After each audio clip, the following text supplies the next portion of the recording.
আমি আজকে প্রমাণ প্রায় স্টানবাজি বারিশকে ফ্রেম করতে পারে যে হেলিকপ্টার চুরি করছে, ডিজাইনার আসছে, তাহলে সে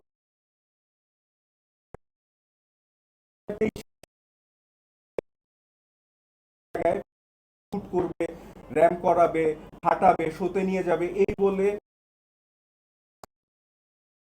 45 লক্ষ টাকা নিয়েছে। যেই টাকা এখন পর্যন্ত উনি ফেরত দেয় নাই, না তাদের বিদেশে নিয়ে গেছে, না শো করছে।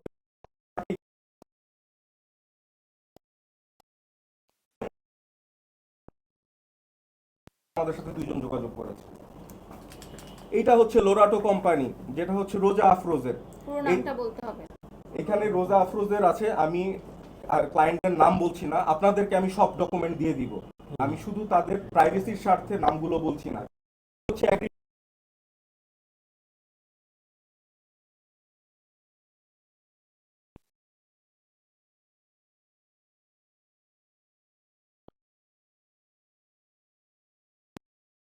এখন তার কাছে টাকা চাইলো, সে বাংলাদেশ থেকে ভেগে ইউকে চলে গেছে। চলে যাওয়ার পরে সেই মডেল উত্তরা পশ্চিম থানায় একটা অভিযোগ করেন,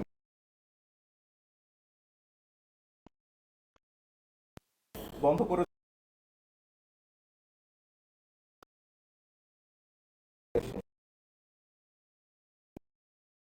আবার পুলিশের মাধ্যমে তাকে ধরে এবং অঙ্গীকার দেওয়ায় সে যাতে তার টাকা ফেরত দেয়।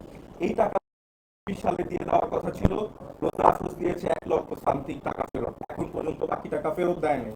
একই সাথে লন্ডনের কোর্ট থেকে তাকে ফ্রডের জন্য 587 পাউন্ড জরিমানা দিতে বলা হয়েছে। আমি এই ফাইলগুলো আপনাদের কাছে দিয়ে দিব।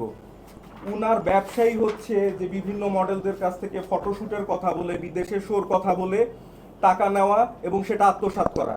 এবং এই কারণেই ওই দিন এই শোর সাথে জড়িত না, শুটের সাথে জড়িত না, বাকি দুই ফ্রডও আসছে।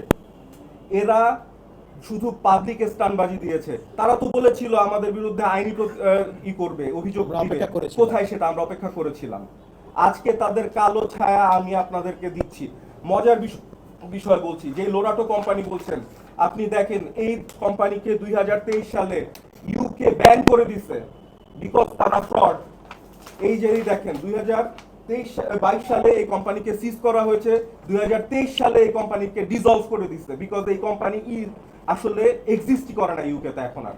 কিন্তু তারা এখনো বাংলাদেশে লোরাটো কোম্পানির শো হবে, এই হবে, সেই বলে বলে প্রলোভন দেখাচ্ছে, টাকা নিচ্ছে। এবং অনেকে ভয়ে আপনার কাছে মানে টাকা ফেরত তো চাইতেই পারতেছে না, বরং আজকে এক প্রেস কনফারেন্সে একজনের আসার কথা ছিল, একজনের ভুক্তভোগীর, তাকে থ্রেট করা হয়েছে যে তুমি তাহলে তোমার অনেক সমস্যা হবে। এই জন্য সেই প্রেস কনফারেন্সে আসে নাই। আমরা এতক্ষণ যাবত ওয়েট করেছি, সে বলছে ভাই আমি খুব ভয় পাচ্ছি, আমি আসতে পারবো না।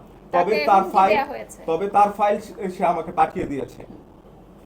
ইউকে থেকে আমাদের কাছে সব এভিডেন্স এসেছে, সব ইউকে থেকে এসেছে। এটা যেখান থেকে এসেছে, আমি ইউকেতে 1.5 মাস আগে যখন গিয়েছিলাম একটা ব্যবসায়িক কাজে, তখন ইউকে কমিউনিটিতে আমার যোগাযোগ হয়, বাঙালি কমিউনিটিতে। এবং যেই বাড়িওয়ালার কাছে এই লেটারটা আসছে, সেই বাড়িওয়ালাই আমাকে এই সব পাঠিয়েছে, ইউকের সকল কিছু সে পাঠিয়েছে। এবং আরেকজন তো বাংলাদেশী, তাকেও আমি কিন্তু এই কাগজগুলো এখানে ফাইল করা আছে, আপনারা দেখে নেবেন।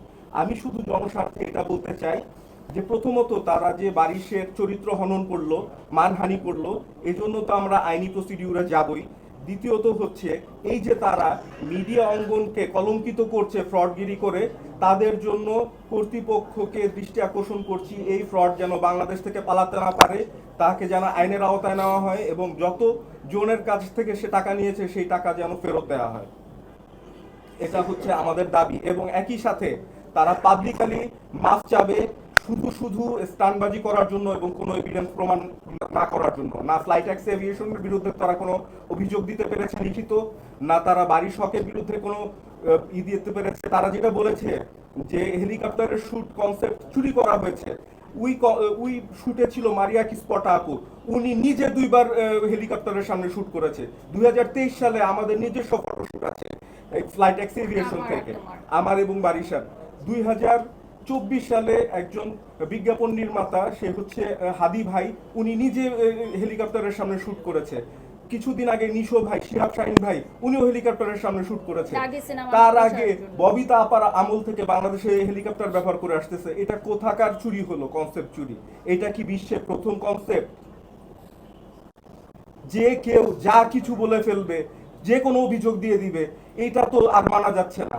আমাদের সোশ্যাল মিডিয়া নষ্ট করে ফেলতেছে বাজে বাজে কথা বলে। এই ধরনের নারীদের ধিক্কার জানাই আমি। এ তো শুধু একজনকে অপমান করতেছে না, পুরা নারী জাতিকে এরা অপমান করতেছে, বডি শেমিং করতেছে, যা ইচ্ছা তা বলতেছে। এগুলো কি? এগুলোর প্রতিকার চাই আমরা এবং আইনি পদক্ষেপ আমরা নিব। বাকি কথা পারি সবার।